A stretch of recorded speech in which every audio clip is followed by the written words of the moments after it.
Hello, everyone. You're listening to Sinister Spotlight here at Mephisto's Castle. As you know, I'm Jose, and for today's episode, I'm very pleased and honored to have Richard Schmidt with me here today as a guest. He is, some of you who may already know, he is from not only Doom Moviethon, which is what he started out with, but I know him through the Cinema Somnambulist blog, both in which he has these insane and crazy movie marathons that you will probably just die from just listening to the details of those. So I'm very, very happy to have such a dedicated movie fan along with me tonight. So Richard, thank you very, very much for joining us today. Hey, thanks for having me, and I promise I will not live up to that introduction. Thank you. Okay, all right. Trust me, he will. He will. We've talked already. I know he's a cool guy. So, oh, sorry, but no, this is going great already. Yeah, I know. We're off to an awesome start. Yes. So today, for this episode, as we've explained in previous episodes of Sinister Spotlight, our guest, Richard in this case, has picked a film for us to talk about within the course of this episode in totally loving tones and with not one trace of skepticism or anything like that. And the film that Richard has so graciously chosen for us is He Knows You're Alone from 1980, or as some people may know it, Halloween Part 2 and 3/4, but we'll get into that later on.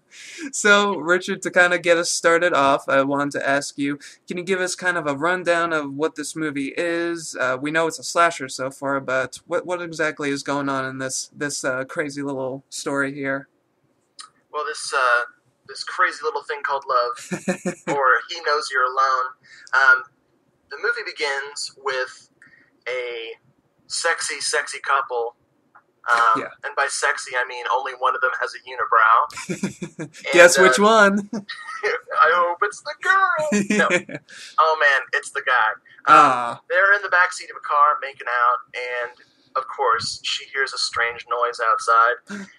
He goes out to investigate it and quickly disappears.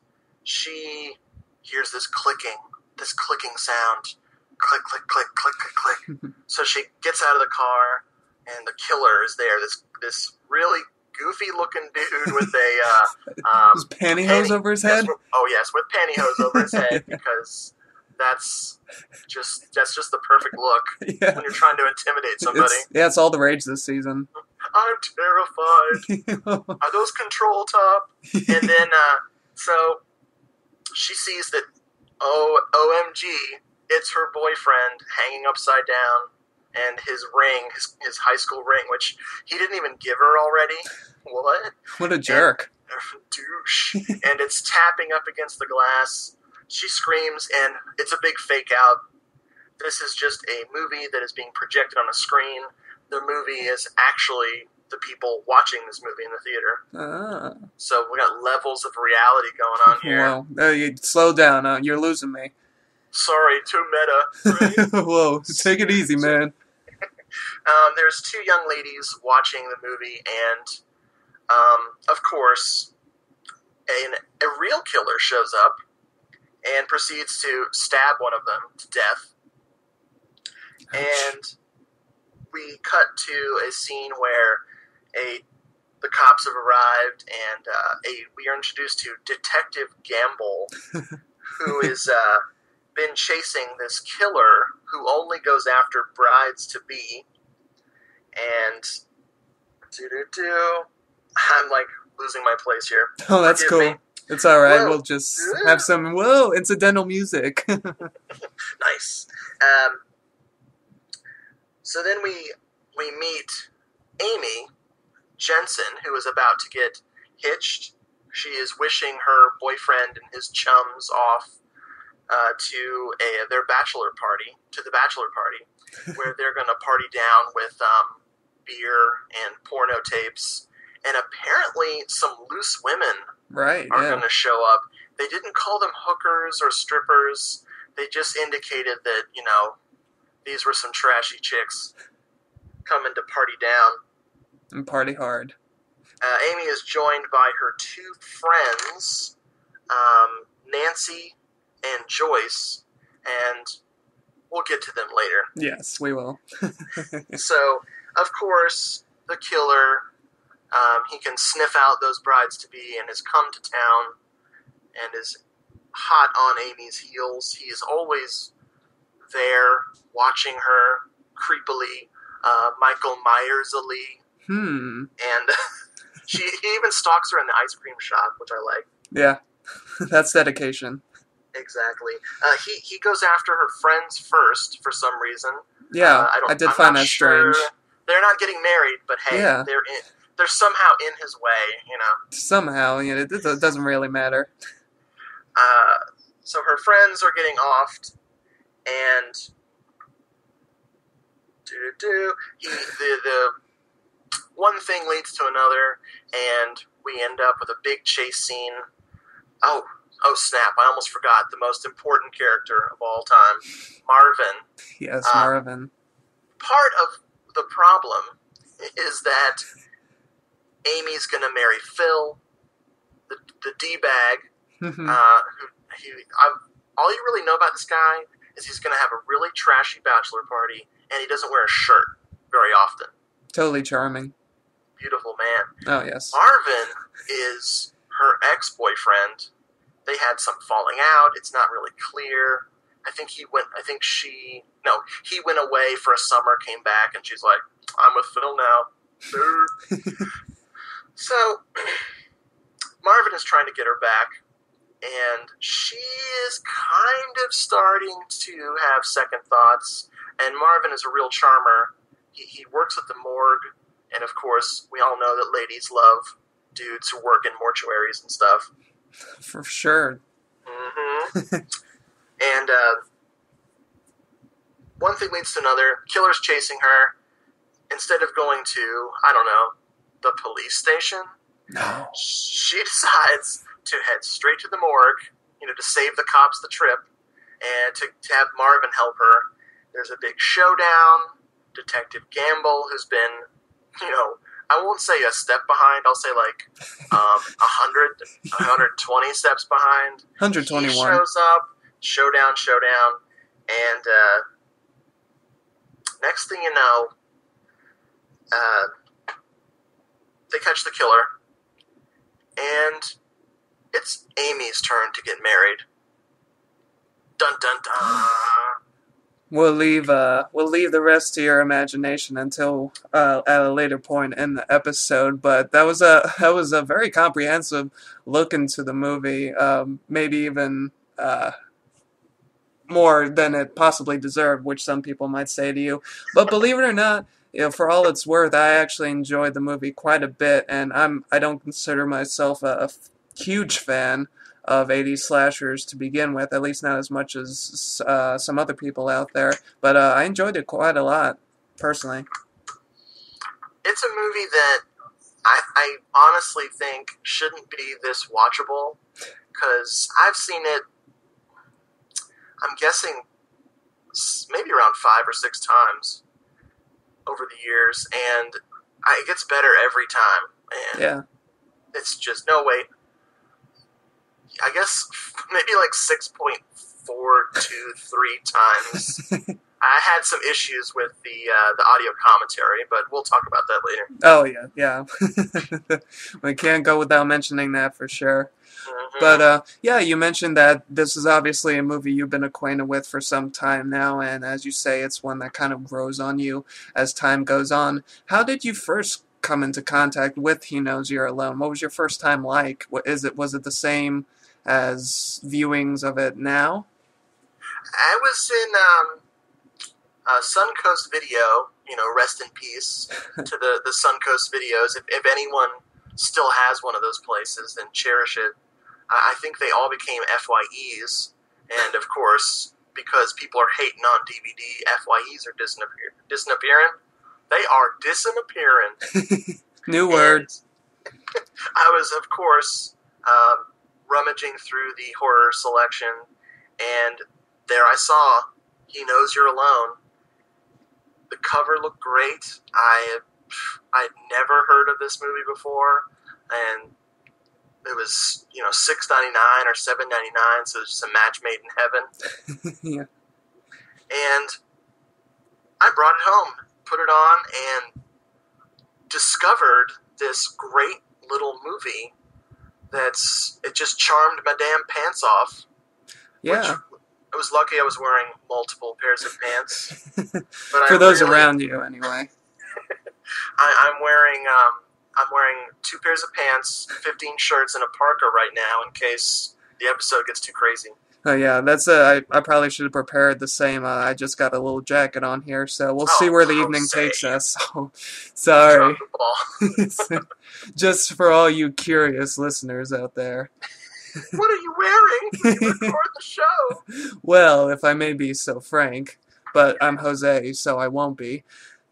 Oh, nice. Sorry. There's the first singer right there. Yeah, I had to at some point. But as I mentioned earlier as well, it's kind of unavoidable when you're watching it, even for the unseasoned horror buff. I think they could probably even pick up on this. But as I jokingly referred to in the beginning of the episode here, the movie He Knows You're Alone, that is, does bear a lot of similarities to the original Halloween, and it's not even really passing homage.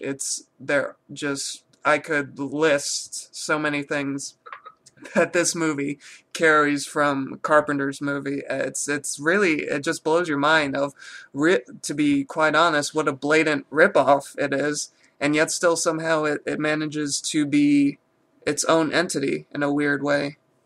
Yeah, this movie's got its own Halloweeniness. It's like some movies will try to hide it, and some movies will dance around the obvious inspiration. Not so with He Knows You're Alone. They are just like, nah, screw it. Let's have the killer stand here.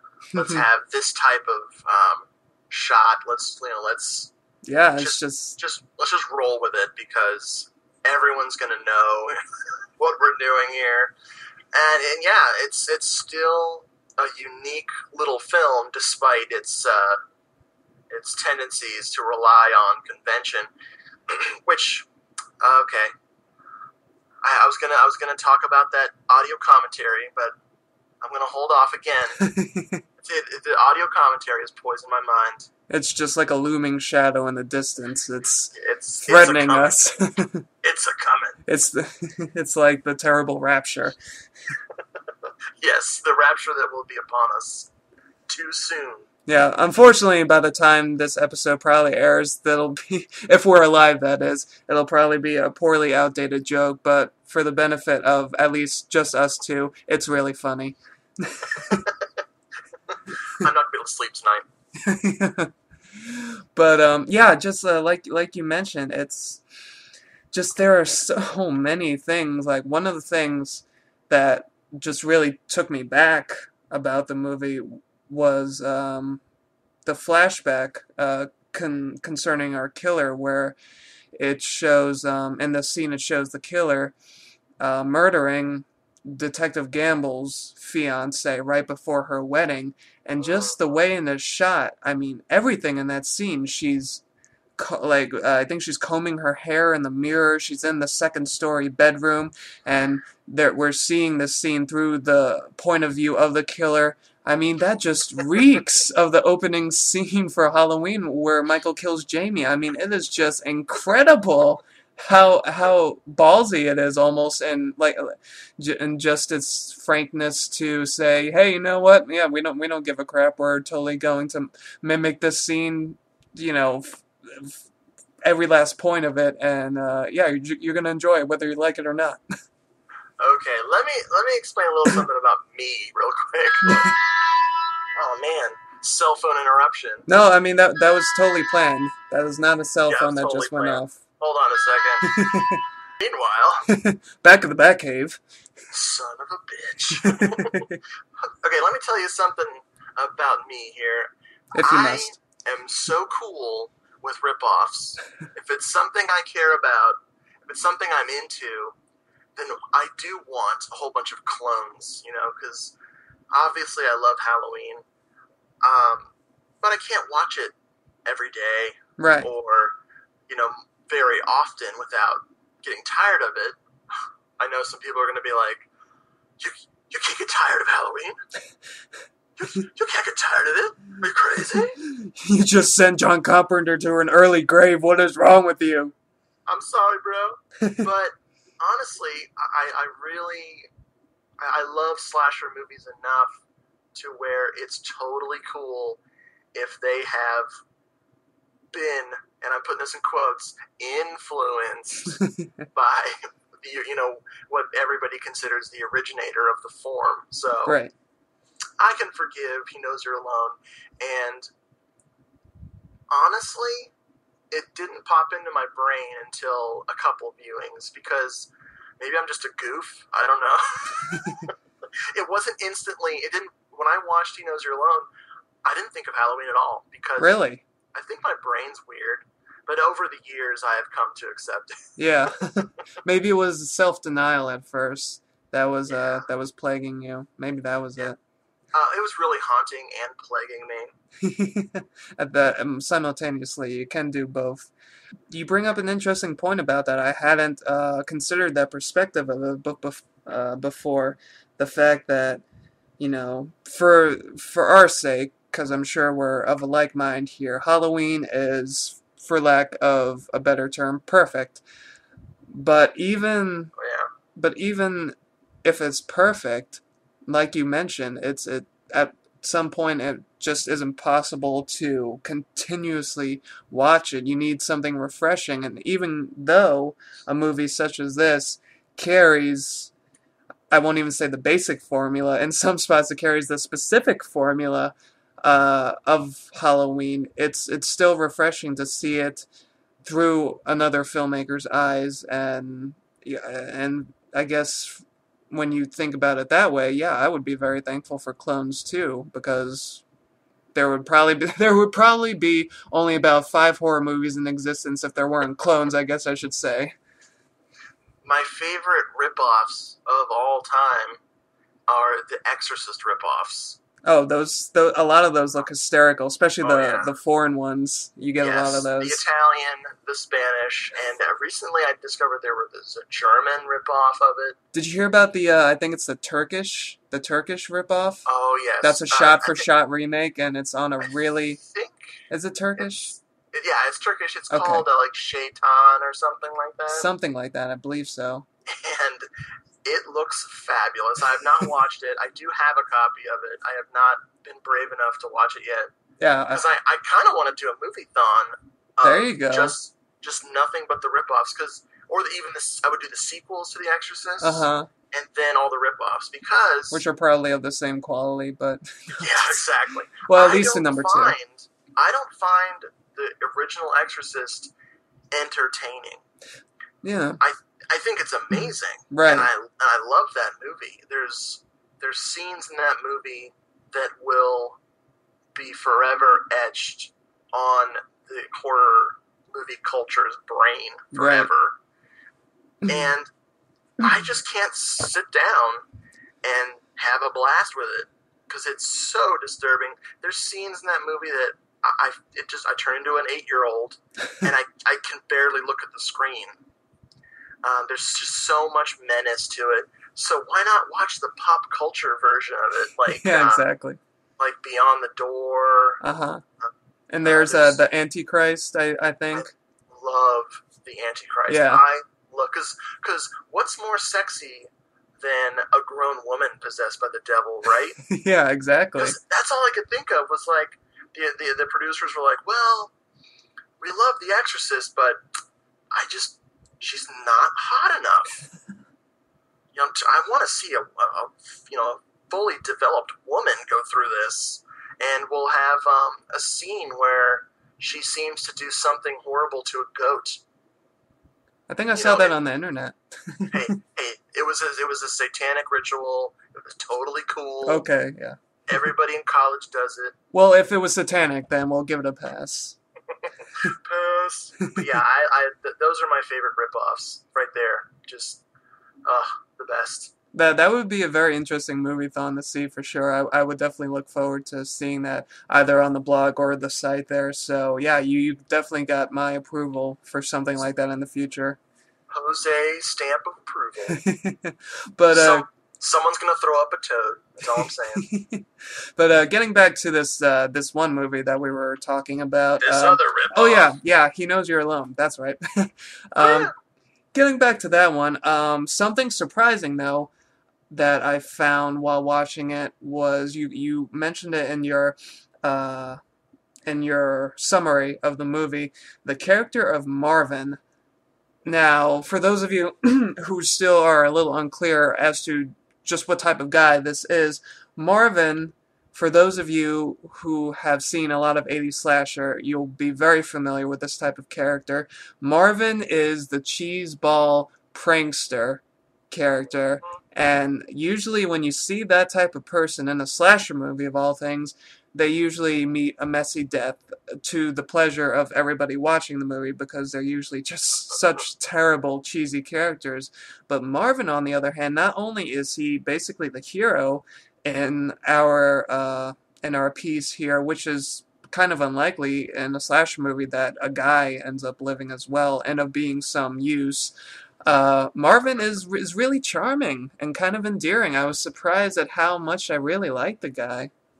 There are so many of these nails on a chalkboard duders Oh yeah. that just, I mean, you have to wonder if it's like, do they really think that it's comic relief when you just want to start punching your TV when you're watching these movies? It's Marvin is so refreshing because Exactly. he's charming, he's funny, he's got a good head on his shoulders. He doesn't do anything ridiculously stupid, except for, of course, the ultimate plot pusher of any slasher movie. He doesn't believe someone is chasing Amy. Yeah. I see what Holy you did crap! there. I see what you did there. There's some revelations. Whoa.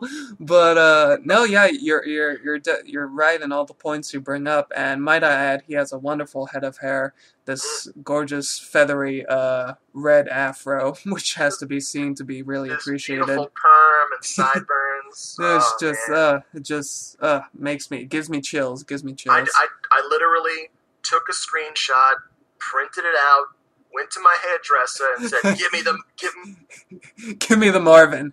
Another point about this movie that I found pretty surprising was the fact that the identity of the killer is revealed to us basically immediately. I don't know why, to be quite honest with you, but for some reason when I went into this, I imagined it was going to have a mystery type of subplot, like a lot of other slashers do, where you have to, guess from the cast of characters who this crazy killer is that is following Amy. But no, I was fairly shocked to find that not only is the killer's identity is revealed, but we see like their motive in the beginning of the movie, and in a sense that is like Halloween, but I don't know, for some reason I guess I just imagined it having like this masked nameless entity lurking in the shadows, and then there's a big Scooby-Doo reveal at the end of the show. Nope, we get Ray. Ray, the pissed off ex-fiance Who sweats profusely. who sweats profusely and bugs his eyes out to the point where they could fall out, maybe. Yeah. It's pretty dangerous. I like Ray. I like his like kind of sweaty charms, you know. Yeah. He looks like the killer to me he does, from Slumber Party Massacre, the guy with the big drill. Really? See, I haven't seen that movie, so I'll just have to take your word for it. He's kind of a taller version of the guy from Slumber Party Massacre, whose name I cannot remember, but he definitely is similarly effective. Huh. That's interesting. Well, I guess maybe, who knows, maybe it was a long-lost brother or something, possibly. They, Hey, family that slays together, right? hey, we gotta eat. We gotta make a living somehow. But You mentioned that Ray reminded you of someone too. yeah. When I first saw him, I thought it was kind of amusing how Ray actually, to me anyway, he resembles Anthony Perkins, more so Anthony Perkins in his later years, kind of like around the time of Psycho 3, to be precise. And Oh yeah. I just found it kind of amusing that I had to wonder if the director had chosen the actor simply because of that fact, maybe. All they said in the audio commentary was that they chose him because of his eyes. Hmm. He said that he really creeped them out, and so they picked. I think the actor's name is Dom. Nope. Hello, Tom Rolfing, Yeah, that's right. That's right. and he did not do much after this, unfortunately. Oh wow, that's a shame. Yeah, well, at least not. I mean, he could be a stage actor. Right. I didn't go. I didn't go Wikipedia. I just stuck with IMDb on this one. There you go. But yeah, it was like 3 movies. There is a shower scene, Right. Yeah. which does not end as nasty as Psycho does. It ends rather nice for the gentleman in the audience. If you catch our drift. Wink, wink. It's Nancy, our friend, one of the friends of Amy, Mhm. of course, is just so dirty that she has to take a shower. Of course, it's integral to the plot. You don't understand. And let me tell you, I like the actress playing Nancy. Oh yes. She's Elizabeth Kemp, Mhm. and she is foxy. Yeah. Definitely, for sure. And I know we're probably setting the feminist movement back 20 years here, but to being perfectly honest with you, Elizabeth Kemp as Nancy is extremely fetching, to put it mildly. But yeah, she's a very gorgeous girl and not hard on the eyes at all, in my opinion. And like many of the characters in this movie, she's really charming. Yeah. She's one of those people you really care about. Yeah, you And care a lot about a lot of people in the movie. yeah, this cast. Our main girl, Amy, Mm-hmm. is played by Caitlin O'Heaney, Yeah. who, I'm going to go ahead and say this. She was in a movie that I love, despite against all odds, is Savage Weekend, which is Oh. one of those movies that has snuck onto the Mill Creek 50 movie horror packs. Really? That one has? Yes. Oh, wow. I didn't know that. So there's 2 versions of it out. I don't think there's different cuts or anything. There's just 2 different DVD companies have released it. Oh, okay. And I caught it on the Mill Creek pack, and it is this really, really gritty, perfect example of a grindhouse movie from the mid '70s. And she, Caitlin is gorgeous in. I mean, she's gorgeous in He Knows You're Alone. Yeah. But she's also really gorgeous in Savage Weekend, where she tries to seduce her gay friend. Like, this dude is the most badass gay dude, like, ever. And she's like, well, maybe it's a temporary condition, And so there's really awkward scenes where she's trying to dress sexy and seduce him. And That's interesting. it worked on me, and I was straight. But I love Amy, the character, and He Knows You're Alone. She is the perfect final girl. Yeah, she really is. I mean, she doesn't rise up to. I mean, no, wait a minute. She does. She grabs a scalpel in the end of the movie and is like stabbing the dude. Yeah, that's right. She He's does trying to get a grab little her fight through the back. door. So yeah, she's an awesome final girl. No, she really is, and like you said before, even before we get into the nitty gritty of her facing Ray down and getting into the whole survivalist mode, she's just a fun, charming. I know we're using that word a lot, but it's really perfect. A really charming character that we really come to just sympathize with, and it's like a lot of the characters in this movie, despite some of their slight eccentricities, like Marvin and Joyce, who's the kind of little minxy slut of the group, even them, they're really human when you get down to it, and when you watch them, it's as natural to real life as you could possibly get in an '80s slasher movie, I think. Absolutely.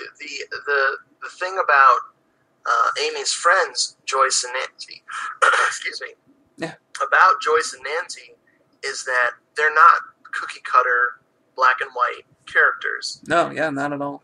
They're both cheating on their boyfriends. Oh no, wait, is it just Nancy's cheating on her boyfriend with Tom Hanks of all Yeah. people? Yeah, which we'll Yeah, get into so I later. think that Joyce is single, but she has her own man who is a married professor, played by James Rebhorn, of all people, Yeah. which I love. I mean, just the thought of James Rebhorn romantically will, send you off to rehab or some kind of mental health facility. Yeah, and see, I thought he looked familiar, and I thought in the movie, wow, that's a pretty attractive guy, with his shirt off. Wow, that sounds totally how I probably didn't intend it, but let's just move on. But yeah, I was surprised. He looked familiar, and I thought he was attractive for a guy, and then of course, I IMDb it later, and I'm like, holy crap. I can never look at the actor the same way again. He is so horny in this movie. Yeah. But the cool thing about Joyce is that she really messes with his head. Yeah. And they run into him and his wife at this one scene, and he's pretending he can't see her. He's got a grocery bag, and he's kind of holding it over his face. And of course totally they smooth. see him, and they tease him, and his wife is totally clueless that they just ran into his wife's mistress. And she says, right when they're out of earshot, Joyce goes, "I'm gonna bust his balls." And I'll be damned if she doesn't bust his balls that very night. She totally messes with his mind. Like I said before, she's such a little minx and a shrew, but you can't help but love the girl for it. It's just totally, as bitchy as it may seem, she does it in a weirdly sweet way that it boggles your mind. The elephant in the room of the cast, of course, that I briefly mentioned, Tom Hanks is in this movie. Yep. And he plays kind of a jackassy character. He almost takes over the kind of annoying character from Marvin. Yeah, exactly. Nancy has seen this guy jogging a bunch of times. So while hungover, her and Amy go jogging after the bachelorette party. Terrible idea. Woo! Let's just sweat out the vodka. Oh yeah. So they're running. She runs into Tom Hanks. And they start this romance, and it goes nowhere. Yeah. And the first thing I thought of when I saw the package for the movie, the DVD cover, was Tom Hanks gets murdered. Really? It said that? No, that's what I thought. Oh. Tom Hanks was in. I'm like, cool, Tom Hanks gets to die. Not that I don't like Tom Hanks, but come on. It's a slasher movie. It would be kind of cool to see his death scene. No, it's the same thing for Kevin Bacon. I mean, cool-ass dude, but come on, it's pretty cool to see the arrow get shoved through his throat. I mean, you can't pass that type of thing up. Yeah. Maybe Tom Hanks was like, whoa, I can't top my homie Bacon's, Yeah. And all Bacon. 6 degrees of him, yeah. So yeah, Tom Hanks shows up. I'll put charming in quotations as well. And that's I was kind of sad that his character just shows up And disappears. Steals some of the goobers Yeah. from Amy's little sister and then disappears. Yeah, what a jerk. Bastard. He was just in it for the goobers. I think This was his first role, so I think they probably paid him in goobers to show up in the movie. What, you got no snow caps in here? Oh, come on. A guy's gotta live. So, the little sister is, oh man, where's my notes? Da-da-da-da-da. Little sister of Amy is Diana. Right. And she's played by a very familiar face for us 80s comedy fans. She is played by Dana Barron, who was the daughter in National Lampoon's Vacation with Chevy Chase and, other actors.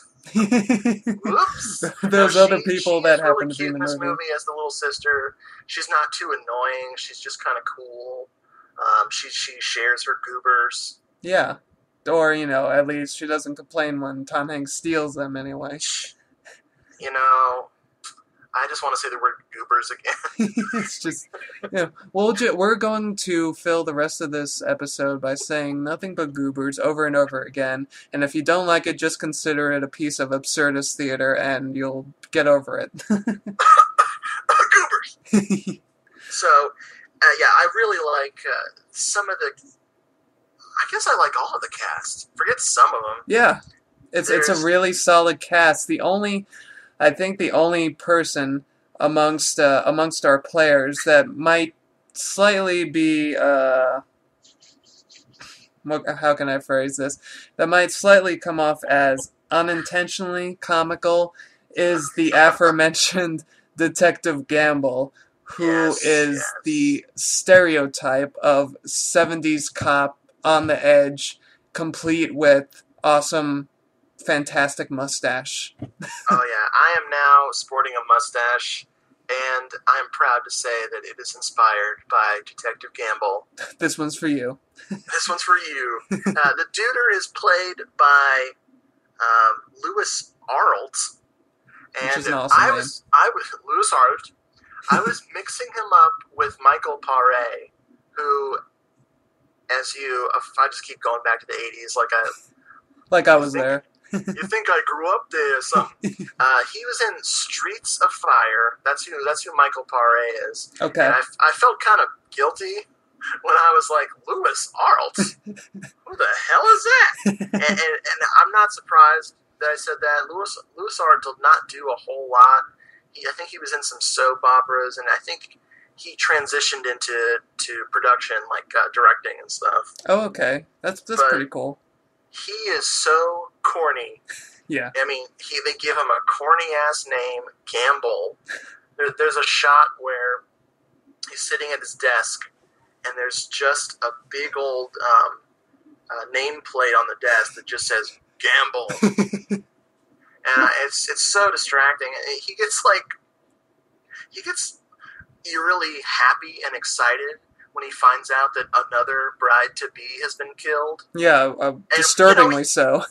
We know that he's excited because he wants to catch this man who murdered his fiancée, but really, he looks like he's just jazzed. Like, yeah! Yeah, Lewis Arlt doesn't let you forget how excited he's supposed to be when he gets this news. Because seriously, the first scene that we see him in, he's called to the scene of the crime at the movie theater, which is very, very reminiscent of a certain film by Mr. Wes Craven, by the way, folks. Yeah.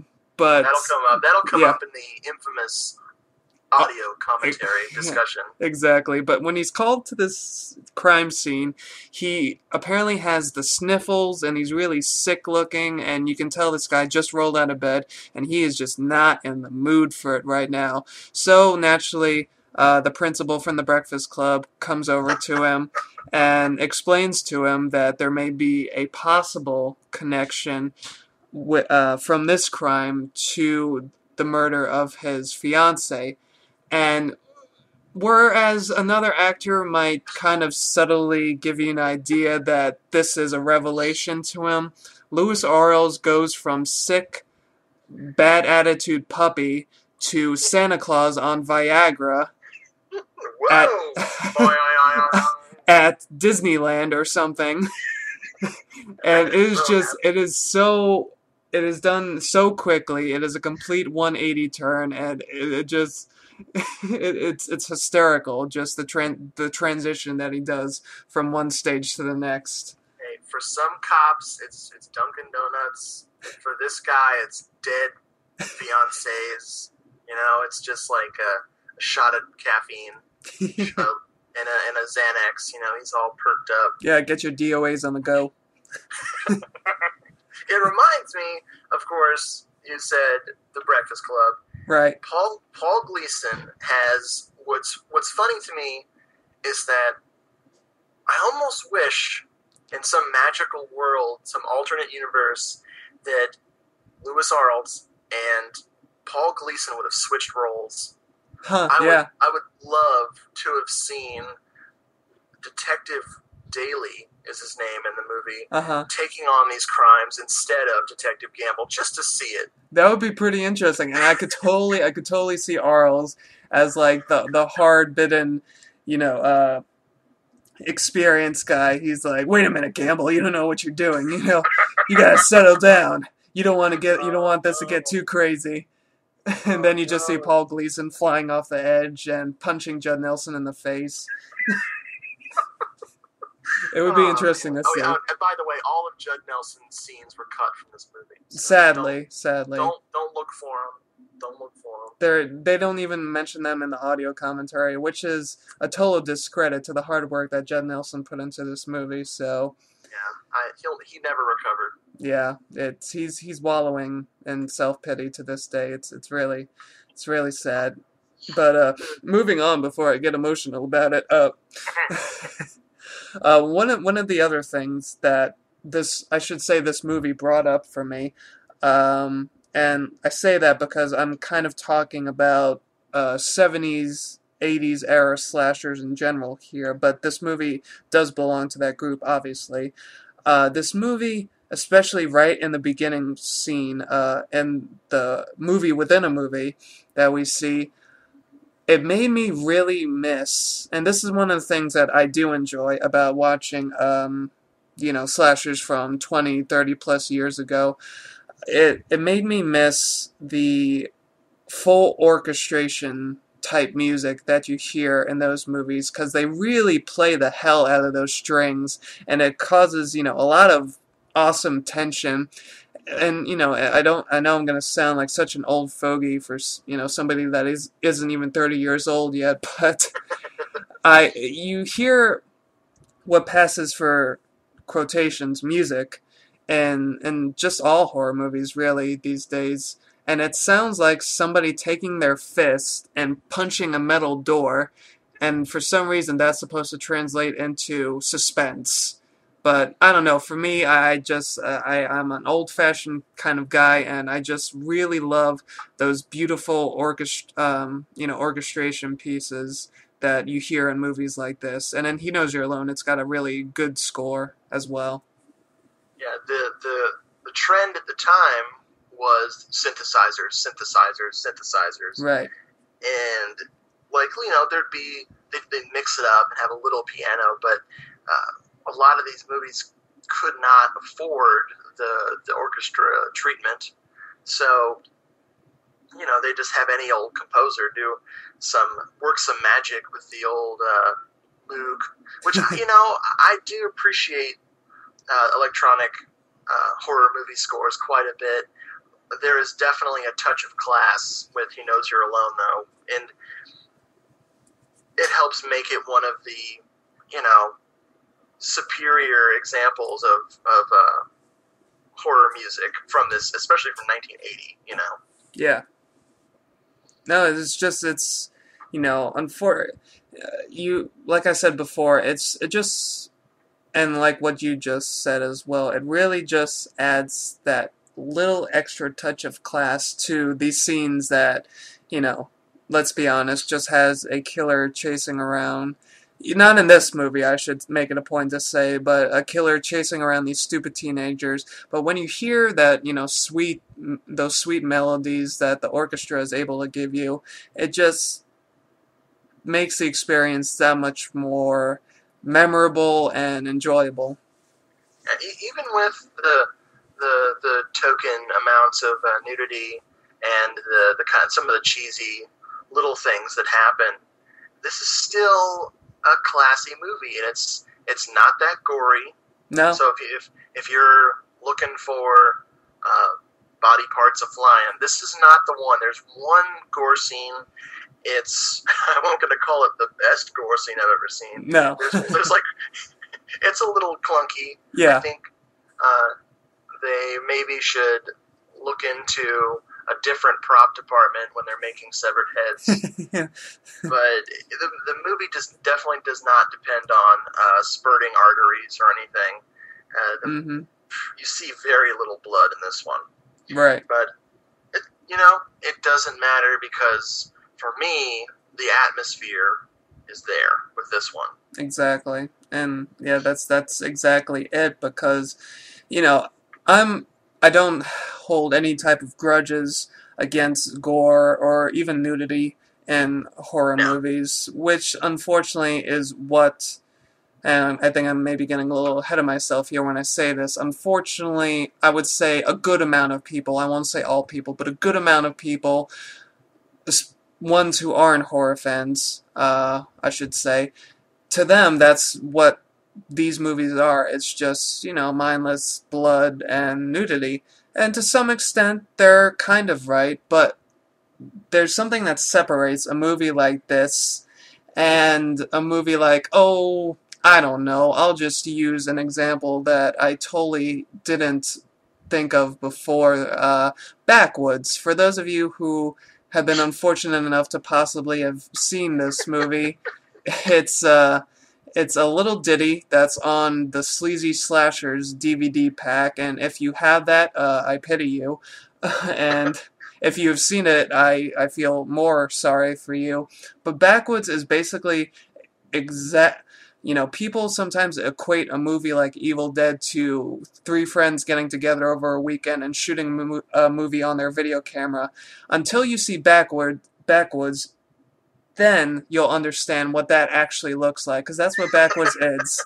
It is literally 5, 6 people getting together in a park near their house and just shooting a movie, and there's blood and some nudity, but like you said, for me especially, I could watch a horror movie and not have those things. Like I said, I got nothing against them, but if that is all that you have in a movie, then without that atmosphere, without that creeping dread and the lurking shadows, it's static and it falls flat, and it's as entertaining as, erosion, basically.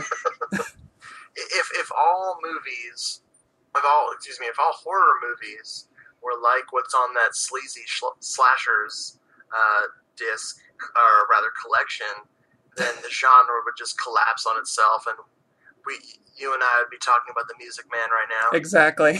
That's just what I was going to say. This is part 3 of our examination of the Music Man. This episode is called Trouble in Tampa Bay. Stay tuned for 76 tromboners. Exactly. What I find amusing is that when you started to describe the cover, when we spoke last night, you started to describe Sleazy Slashers, and of course, because I'm a dumbass, I have that collection too. Not only was it in the donation bin at the library, it was rejected from the donation bin at the library. It was going to be thrown away.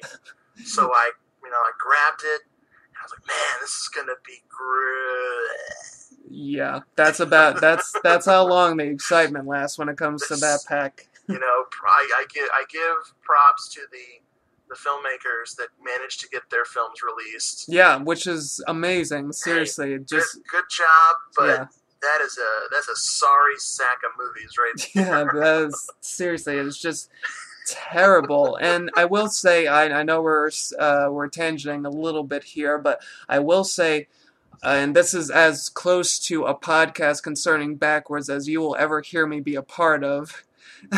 I will say that there are at least 3 inspired parts in Backwoods for all of its I think, hour and 20-minute runtime, which is about an hour and 19 minutes too long. There are about there are about three okay parts that are kind of funny, and you can see, traces of some wit. I will go so far as to say that, but the rest of it, it's like um, this is a metaphor that Richard used in a previous conversation of ours. It was a 3-minute idea. I'm exaggerating. I think you said it's a 30-minute idea in your Yeah. original discussion. But Backwoods, to me at least, is a 3-minute idea. And like I said before, an hour and 20 minutes. And it is just, it's a skull smacking experience. But like getting back to the original point of what I was saying, just the fact that this is on a DVD, that it's not just distributed to some people at the Filmmakers College, but the fact that this is on a DVD that I have gotten as a gift, and that Richard was unfortunate enough to get in the donation bin at the library. I think that's saying something at least. So yeah, it's awesome that, considering what it was that they had, that they were able to get at least a distribution of that nature. Now, He Knows You're Alone has a little padding. It's not, Yeah. it's not like this. It's not guilty of that. A little bit. There's a sequence where they go to the carnival, which is where, yes, Tom Hanks gets scoobers on. Yeah. And it's not the most useful scene in the movie, but it's really fun because, of course, the little sister Diana insists on going into the House of Horrors ride. So she and Amy go in, and they're getting scared. There's like monsters jumping out and skeletons jumping out and stuff. And of course, who would be hiding in the House of Horrors but Ray, the killer? And he, does that sweaty, big-eyed thing. And they come out of the ride, and the little girl's like, "Man, that was awesome."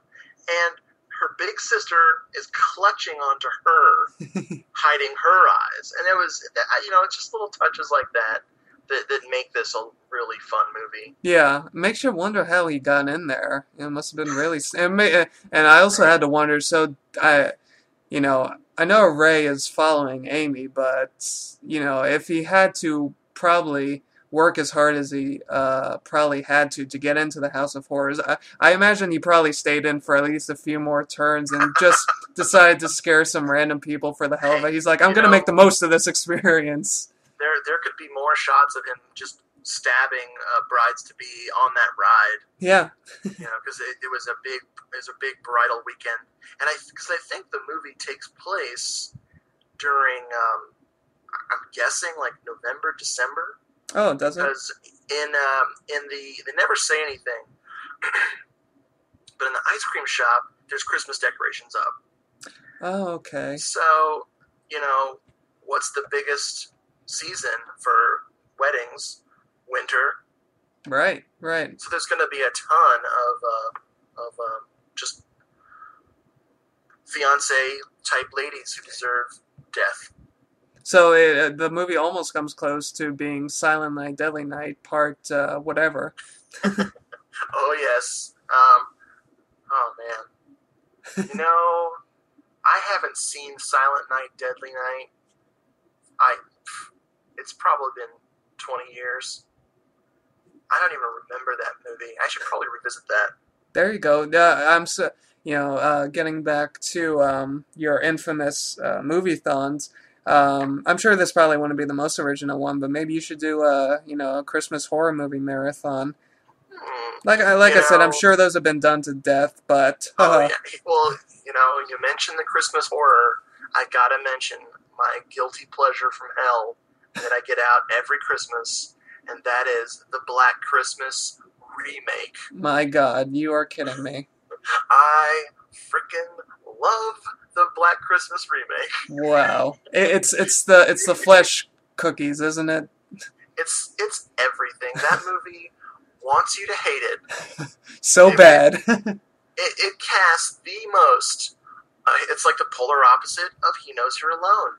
They said, wow, look at all these really charming, awesome characters. Let's not fucking do that. Let's get unlikable and unmemorable actresses, unlikable and unmemorable actors, and just populate the whole movie, every single bit of dialogue, with trite garbage. And that way nobody can connect with any of these characters, and that way nobody will care when they start dropping like flies. It's perfect. It'll be a classic, and everyone will watch it, except I am the only guy, I think, who loves that movie, because it's so...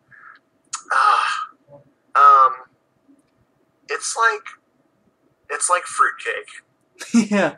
Good, it's like poisoned metaphor. fruitcake or something. Nobody wants it. All the right pieces were there. The lighting is great. The pace is actually pretty good. And the gore is phenomenal. I mean, it's way over the top. Yeah, it's crazy. It's disgusting. But it doesn't mean a damn thing, because you don't care about anybody. Exactly. I don't even know. I couldn't even tell you who the main actress is. Who is the main lead? I don't know. No idea. I just know that the killers have jaundice, which is pretty weird. And I've seen this movie at least 3 times. I don't know who the hell's in it. Okay. Ruth. Not Ruth Buzzy. She was in Laugh-In. Oh man, the chick from SCTV who was in the original Black Christmas, whose name is just flown out of my brain. Mine too. I'm letting the entire cast of SCTV down right now. I feel terrible. But yeah, they did have an actor from the original film. Oh, they did? Which one? That was the one I can't remember. Oh, okay. But I do love that movie. Well, like you said, Shamelessly. you may be the only one, because I don't know anybody who loves that movie, so props to you, I gotta say. It happens. So, I think now is the time where we might have to pay the piper here and finally get down to this thing we've been eluding for so long and talk about this audio commentary that you have been making passes to. Okay. I decided that because, I gotta make good for Jose's show, I gotta do it right, that I'm going to become the master of He Knows You're Alone and watch the audio commentary. I do not watch films with the audio commentary on very often. The biggest temptation is listening to Tim Lucas's commentaries on Mario Bava films. Which I definitely got to do. That sounds awesome. You will be, once you start doing it, you'll have trouble getting through the movie without wanting to turn it on, because it's so informative, and he's so excited about the material that it's damn near impossible to resist. I love that. Yeah, that sounds great. Bruce Campbell's commentary on Evil Dead is great. Any of the what's his name?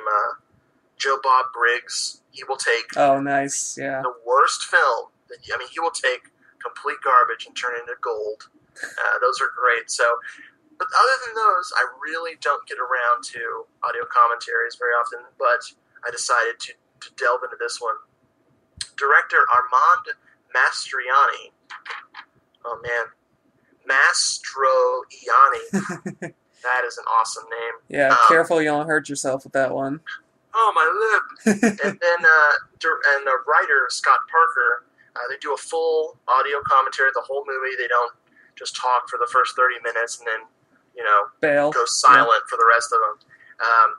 They don't pull an Abel Ferrara audio commentary where they, kind of grunt and say bizarre things and then just get up and leave. If you ever want to listen to some wacky shit, listen to the audio commentary, or try to, like I did, for Driller Killer. Okay, see, that's the one I probably figured you were talking about. Yeah, Abel Ferrara. Doctor. He sounds like 50 miles of bad road. He sounds messed up, and it just fades away. Wow. It just disappears. He's like, I think he might be like the Keith Richards of trashy movies. Could very well be. Yeah, there. I could see some similarities there already. the audio commentary for He Knows You're Alone is informative, but There's that but. They're down on the movie. I don't think they're Really? as proud of this as they should be. They kind of, at least Armand Mastroianni does, he kind of tears a new one, like, he wants to fix this, he wished they'd done this different, he wished the movie was, like, 20 minutes shorter, and he's kind of missing what's special about it. Mm-hmm. And there is some cool trivia. There's the most amazing bit of trivia for me. After he made the movie, he had two directors come up to him. One was William Friedkin, who did, of course, The Exorcist. Right. He came up to Armand and said, I love this movie, let's work together. And he helped him develop Armand's next film, which was The Killing Hour, also known as The Clairvoyant. And he helped him get the ball rolling on that project. The most important one, though, is Wes Craven. Wes Craven, told Armand, like, wow, I love the theater scene. I love your movie. It was really great.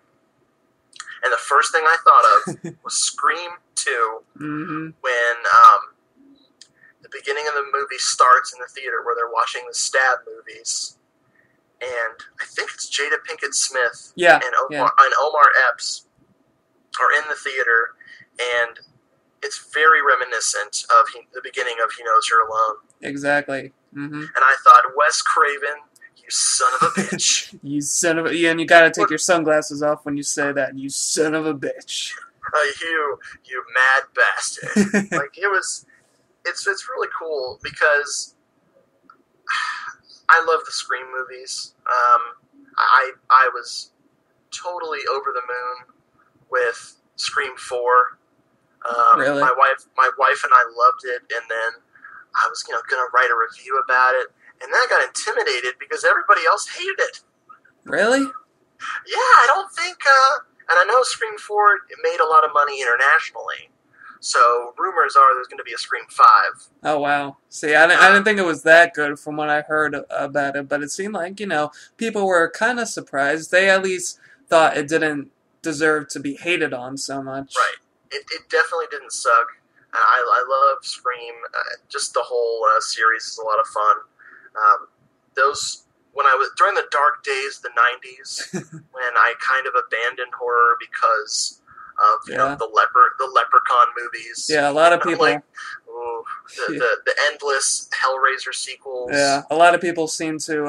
I find it's common amongst like the 20, 30 age crowd of horror fans that a lot of them seem to abandon horror movies in the 90s, which, kind of sucks for me because that was the era I grew up in. But, right. Hey, it is what it is.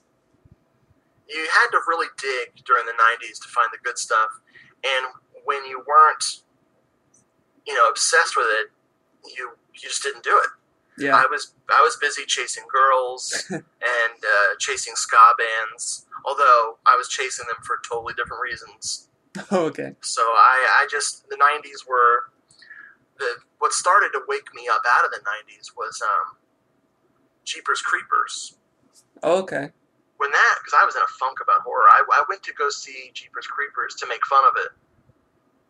And aside from a couple of little issues, I secretly, so of course my friends were like, this is stupid. I'm sitting there like really getting into it. And I was like, it started to come back. The dormant part of my brain that loves horror was kind of waking up a little. And yeah. I'm so glad I saw Jeepers Creepers in theaters. It's a cool movie, Huh. Maybe a subject for a future episode. Hey, it's a fun one. It's definitely a fun one. The thing about Jeepers Creepers, the thing that really annoyed the crap out of me, the bodies of the people, because the guy's collecting all these corpses, and they looked really, really bad on the big screen. It was, because I don't need my special effects to be perfect. Obviously, I'm a big 70s horror movie fan, Yeah. so I definitely don't need them to be perfect. But these were so weird looking and so just off that it took me out of the movie immediately. And that's when I joined my friends to make fun of the movie. But as for suspense and just, scene after scene of really cool action and suspense, that was Jeepers Creepers is the way to go. Yeah. No, I'm sure that has a following.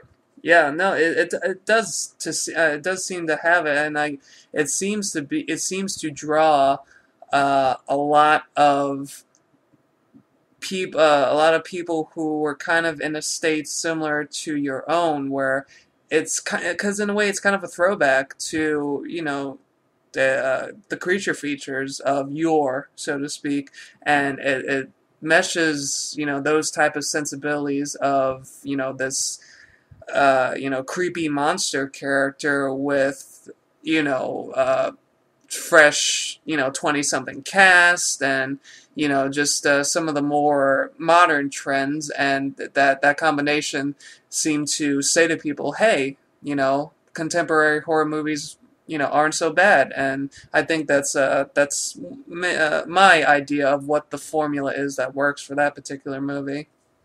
Oh yeah, we tried to get away from it, but we got to come back to the audio commentary. See, I thought we could just start talking about another movie, but no, we have to talk about this audio commentary. The last bit of trivia that I got from it was this film, He Knows You're Alone, from pitching the idea to in the can was 6 months. Wow. They totally pitched this movie. All they had for the idea at the time was the fake out at the beginning of the theater. And that's a good start. That was all they had. And they're like, so what are you going to do with this? He's like, I'll get back to you on that. So he actually went and then discussed with Scott Parker how to do the rest of the movie. And that's when they wrote the screenplay. Huh. Apparently, after catching Halloween in theaters, Yeah. they at least got the setup for the movie. The POV view and right. the upstairs bedroom and almost every shot of the killer standing in standing next to the bushes. Watching. Yeah. Yes. Yeah. Exactly. Now, the ending of the film. Yeah. I did watch the audio commentary, guys. You had a question. You were wondering if the little twist at the end was something that was added later, or was part of the original screenplay.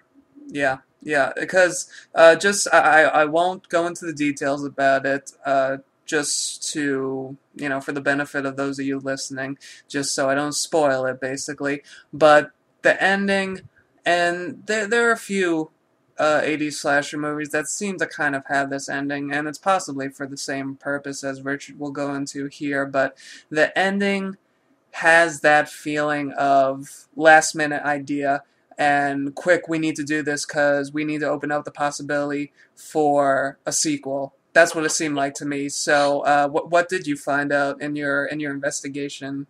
Of course, Armand and Scott on the DVD commentary, it was like they were channeling you. They didn't mention the sequel bit, right? But they right away they were like, yeah, this part wasn't part of the original screenplay. Yeah. Bam! And I was like, oh yeah, you called it. Yeah. Did they mention how it was originally supposed to end by chance? No, they didn't actually. So I'm guessing. Oh no, wait, Adoy. I totally okay. It was so weird and so stupid what he wanted to originally do that I completely forgot.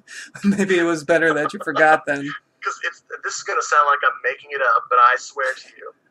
Okay, the original ending for this movie was supposedly going to be that the killer was deaf and that he was going to get away and get on a bus and wander off to kill more brides-to-be, even further setting up a sequel than the ending does here. That's literally what I pulled from it. Well, I wanted him what to is be the deaf. what is the significance of him being deaf? I don't understand. Oh God, I have no idea. It sounded like one of those throwaway comments that maybe he didn't have time to discuss further. Maybe. But I'm just sitting there. What did he say? Did he just what? And then the whole getting on a bus.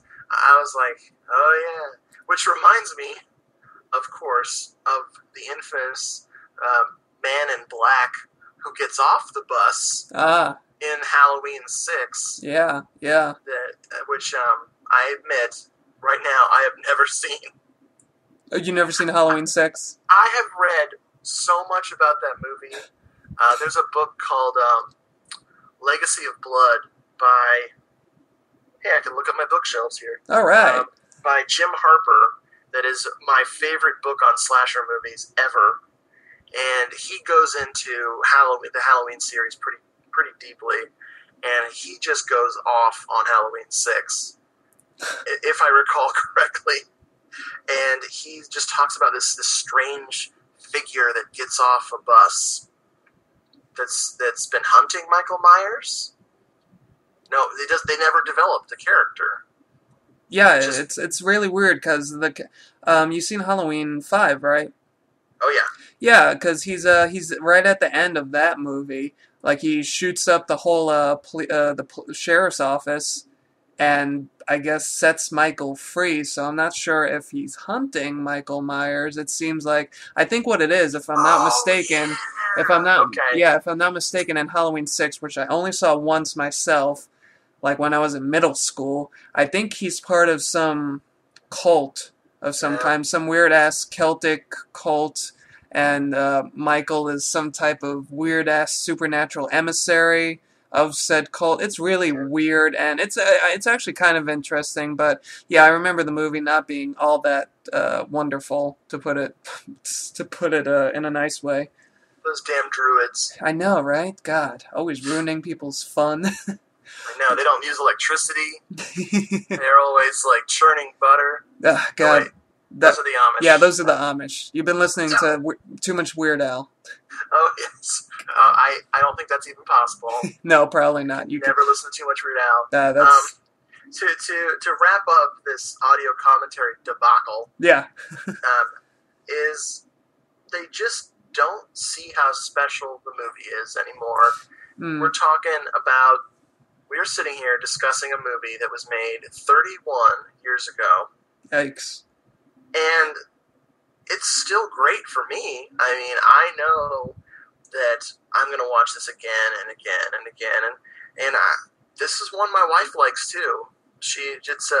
I won't call it a couples movie. I mean, but once you're married, you're safe, you know? Don't watch this with a fiancé, obviously. Yeah, that probably sends the wrong message. Because everyone has a Phil in their past. Some guy they jilted, you know, every woman or man has some guy named Phil that doesn't wear a shirt. They've jilted, you know, it's just terrifying. Yeah, that just brings back bad memories. I hope everyone has a Marvin though. Yeah, everybody needs a Marvin in their life.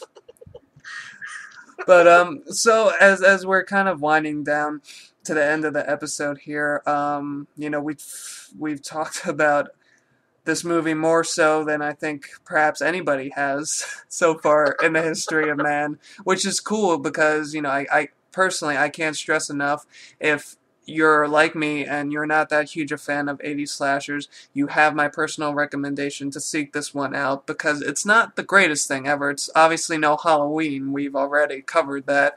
But I think you'll be, you people listening, that is, I think you'll be very pleased with what you find here, because it's just fun. It's just a fun little ride that, you know, you can kill, you know, 2 hours with. So by all means, seek out He Knows You're Alone.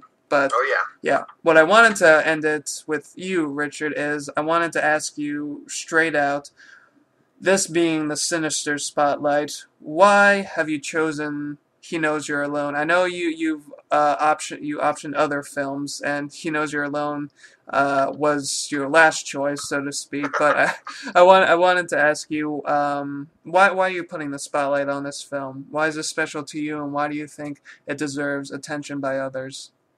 Well, at the risk of overhyping it for anybody by using this phrase, I think this is an underrated movie. I think that it's really easy on the eyes. It's really likable.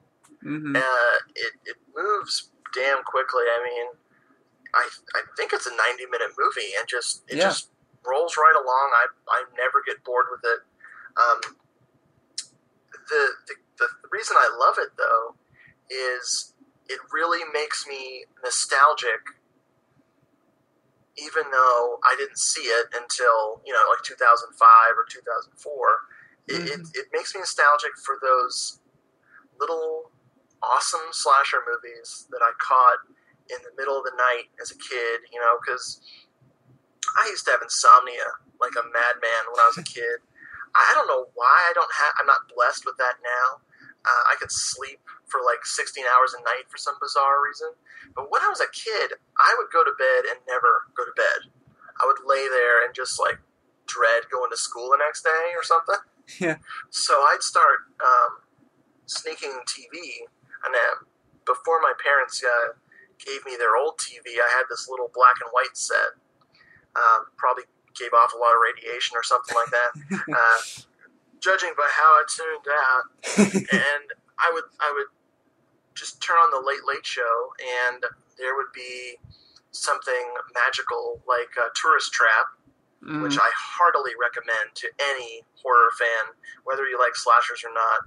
You've never seen anything quite like Tourist Trap. It is wacky stuff. Oh, it is. Yeah, it's insanely unique, and like you said, it's got one of those awesome orchestra scores, and it also has Chuck Connors and Crazy Mannequins. What more can you want? Oh my gosh.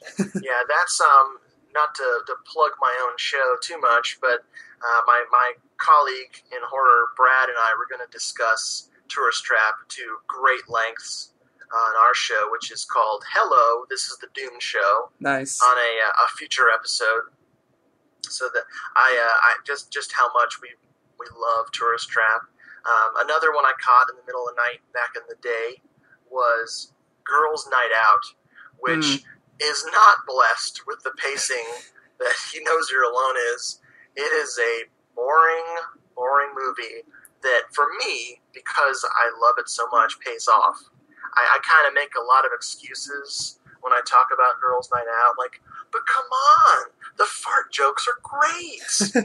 Look, listen to the music. It's like 50s music that they had the rights to instead of like crappy 80s music, right? Yeah. And but yeah, this film feels like something I did snuck its way into my brain and never left. It's got. Right. It's got I'm just looking at just like a last glance at my notes here. There's just awesome shit. Like Nancy, she takes a shower. She gets naked. She takes a shower, and then she starts smoking pot and listening to one of the most wretched songs ever recorded. And because the composers who did some of the music decided to turn off their talent and write this sappy song called It's the Night Again. And you would have to be high to listen to this song. She plugs in her headphones and she's jamming to it. She's staring at the fish tank, which is ironic because we all know it ends up in that fish tank. Yeah. And then she's listening to It's the Night Again. We're all right again. And God, like it doesn't even belong in 1980. It feels like 1974. Like they actually wound the film to like be out of touch. Like let's try to reach that teenage audience by embarrassing the shit out of them in the theater. There you go. Yeah, it's just a quirky, fun film. Caitlin O'Heaney looks like a nerdy Leslie Ann Warren, Yeah. and Elizabeth Kemp plays Nancy as Five Kinds of Gorgeous. Oh yes. She was in Armand Mastroianni's. That name, dude. It's terrible. That name's killing me. She was in his next film, The Killing Hour. Oh, okay. Which I do not like. The Killing Hour. It is a cool movie. It's got really great shots. It's really well lit, and it's neat. But the main character is a cop who's trying to help out this psychic, and he's a stand-up comedian. He's God. Moonlighting as a stand-up comedian. There's a scene where his boss catches him, like he's late for something, and his boss figures out, you've been doing that stand-up comedy again. You got to choose your career path, Sonny. Oh and my I'm just, God. it is nightmarishly stupid. But it's I'll say it's worth looking at. But if you like He Knows You're Alone, do not get your hopes up at all. Well, duly noted for sure. Yeah, and just because I'm full of useless information, I did find one of Armand Mastrio Baloney's movies called Distortions with Olivia Hussey. Olivia Hussey was in the original Black Christmas, Right. which obviously I love more than the remake. But, Really? she was in a thriller called Distortions that I found on VHS for $1 at a flea market, and I actually rescued this movie. I was rewinding it, the tape broke, and because I have mad skills, I used something called Scotch tape. Whoa. And fixed the tape and burned it to DVD-R, thus saving Distortions, which looks like a really, really melodramatic, sexy thriller that Mastroianni did. He also did Cameron's Closet. Have you did he? seen Cameron's Closet? No, I haven't. Oh, man. Like, I'm glad that this director stuck with thrillers and horror. He did a bunch of Friday the 13th, the series episodes. Oh, okay. But he did something called Cameron's Closet with, I think, some Italian producers. Mm-hmm. And man, it is, it literally bites the big one.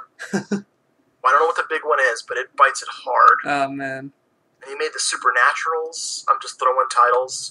The Supernaturals is the only, to my knowledge, well, okay, one of the only horror movies with Civil War ghosts killing people. Yikes.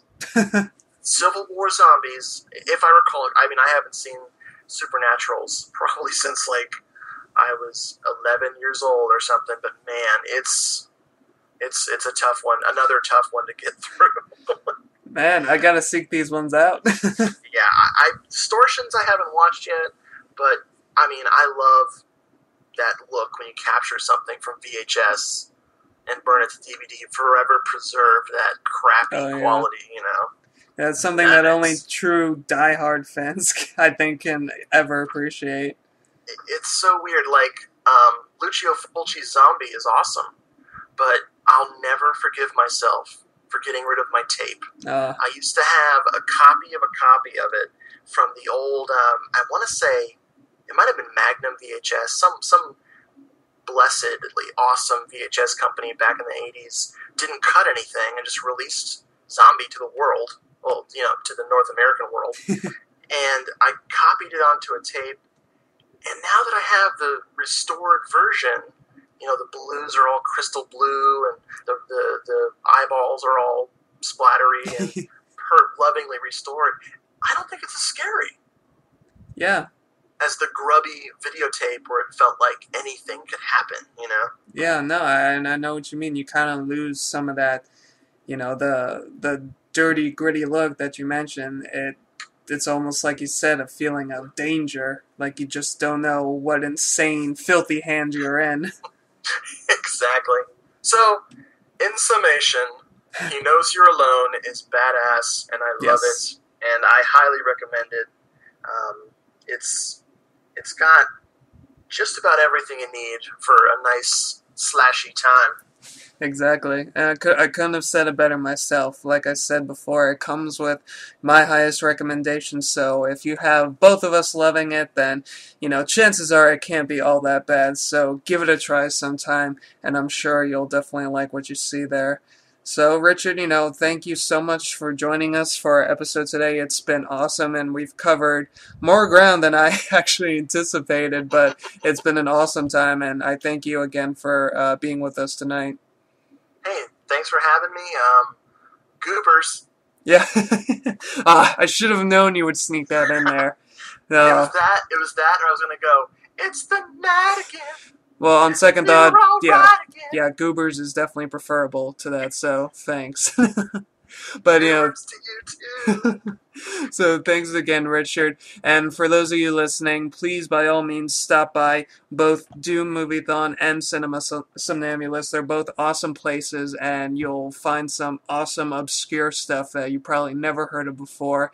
And there are just a lot of things for you to enjoy there, the least of which is probably Franco Fridays, which deal with one of our favorite directors there, Jess Franco. So a lot of cool features over at Richard's place, so by all means give a stop to them. So Richard, thank you again in discussing He Knows You're Alone with us, and just keep on keeping the horror love going. And you too, you sir, keep on keeping on, and thanks again for having me. No problem. Have a good night, everybody. Later.